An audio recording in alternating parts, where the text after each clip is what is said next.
நம்மளோட ஃபாலோவர் ஒருத்தவங்க நம்மக்கிட்ட கேட்டிருந்தாங்க, சலிவரி கிளாண்டில் ஸ்டோன் இருக்குது, ஸோ அதை எப்படி வந்து க்யூர் பண்ணுறது அப்படின்னு. இந்த வீடியோ உங்களுக்காக தான். Let's see about salivary gland stone.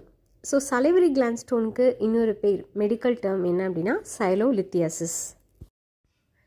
இந்த ஸ்டோன் அப்படின்றது வந்து ஒரு கேல்சிஃபைட் ஸ்ட்ரக்சர்.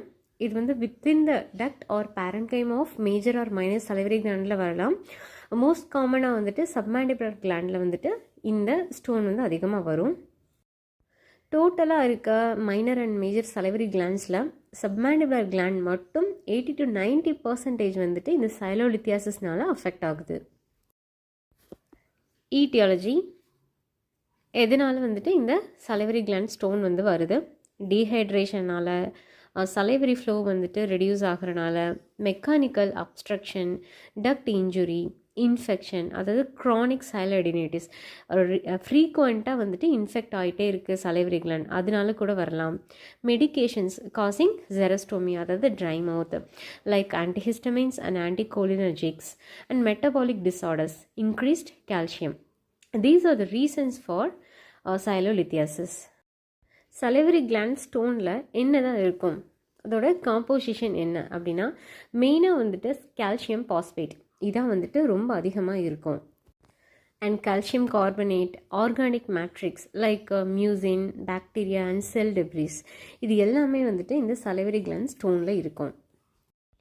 கிளினிக்கல் ஃபீச்சர்ஸ் என்னென்ன சைன்ஸ் அண்ட் சிம்டம்ஸ் இருக்குன்னு பார்க்கலாம். ஃபர்ஸ்ட் வந்து போஸ்ட் ப்ராண்டியல் பெயின் அண்ட் ஸ்வெல்லிங். இது வந்து மீல் டைம் சிண்ட்ரோம்னு சொல்லுவாங்க. ஏன் அப்படின்னா, நம்ம சாப்பாடு சாப்பிடும்போதுட்டு சலைவா வந்து அதிகமாக செக்ரீட் ஆகும். பட் ஆனால் அந்த சலைவா வந்து வெளியில் வர்றதுக்கு வழி இருக்காது, ஏன்னா பிளாக் ஆகிருக்கும். ஸோ அதனால இன்க்ரீஸ்டு சலைவரி செக்ரீஷன் வந்துட்டு ஒரு ஸ்வெல்லிங் அண்ட் பெயினை வந்துட்டு ஃபார்ம் பண்ணும். Second one, intermittent to persistent gland swelling. And third one is dry mouth if chronic obstruction, and tenderness if infection persist. So infection இருக்க pain வந்துட்டு இருக்கும். So next வந்து signs, hard mass palpable along the duct, especially Warthin's duct. ஏன்னா அதான் வந்துட்டு submandibular gland ஓட duct. Purulent saliva if secondary infection is present, and reduced or absent saliva from duct orifice. அது வந்து பிளாக்கேஜ்க்கு ஏற்ற மாதிரி வந்துட்டு சலைவாவோட ஃப்ளோ வந்துட்டு இருக்கும், இல்லை ஆப்சண்ட்டாக இருக்கும்.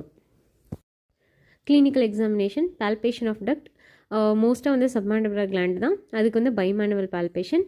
And observe saliva at duct opening. Duct opening கிட்ட சலைவரி ஃப்ளோ வந்துட்டு எப்படி இருக்குது அப்படின்றத பார்க்கணும்.